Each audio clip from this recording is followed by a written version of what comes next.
Hey skiers, it's Bob with SkiEssentials.com. Welcome to our 2026 ski test. Got a Nordica Santa Ana 102 for you today. This ski returns unchanged from last year except for a new graphic. The changes came 2 years ago, so this is now going to be year 2 of this current build and shape. And this is the widest ski in the Santa Ana line and one of the most powerful skis that's involved in the women's division anywhere. So 102 millimeters underfoot, strong wood core, terrain-specific metal. We do get a pulse core laminate underfoot, so that eliminates unwanted vibrations in the underfoot zone, really keeps the ski nice and smooth and quiet.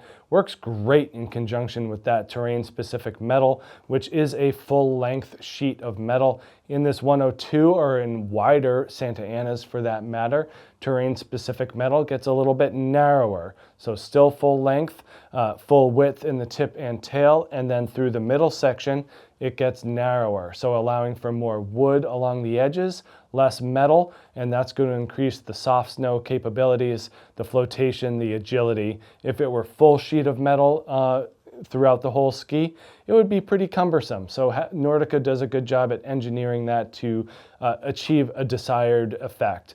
But overall, pretty strong, pretty sturdy, relatively stiff ski for 102 underfoot. Certainly in the advanced and expert category, this 167 sits on the scale at 1,825 grams.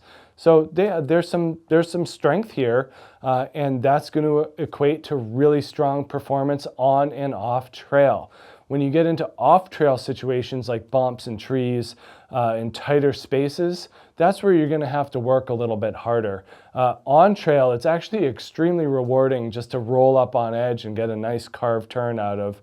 But once you get into tighter and more technical areas, you just got to make a deal with yourself that you got to work that much harder to get the performance. There are certainly lighter and more mobile skis out there. If your focus is more on adventure, lighter weight, agility, softer snow performance specifically, then there's better choices. But for on-trail performance and for aggressive, bigger mountain skiing, crud cutting, slush, anything that has multiple dimensions in it in terms of snow quality, that's where this Santa Ana 102 is really going to stand out.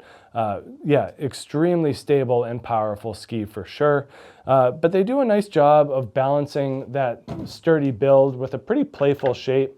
You know, some decent tail rocker and splay back here. That's going to increase that soft snow versatility. And then a nice spoony and rounded tip shape, allowing you to just kind of ease into turns. Nice positive camber underfoot, not too flat, so it still really holds up well in a groomer format.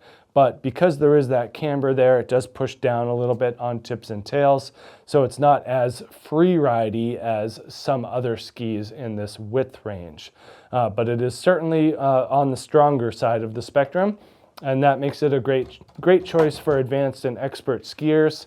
One of those skiers we have some feedback on, Annie McDonald, who's just a beautiful skier out here at Stowe, notes that it is fairly playful for the width, super stable, and so fun in the corn.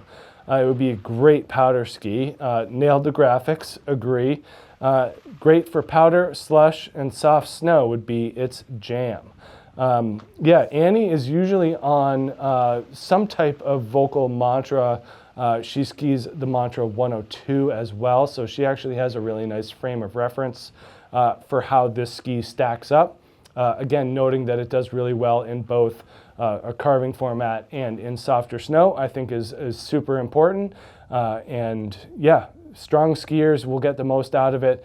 I think that if you're kind of in that intermediate to early advanced range, might be a little bit on the demanding side. But beautiful ski, great soft snow performance, and one of the better carving 102s out there as well. So make sure you check out this Nordica Santa Ana 102 here at SkiEssentials.com, and we'll see you out there on the hill. Bye.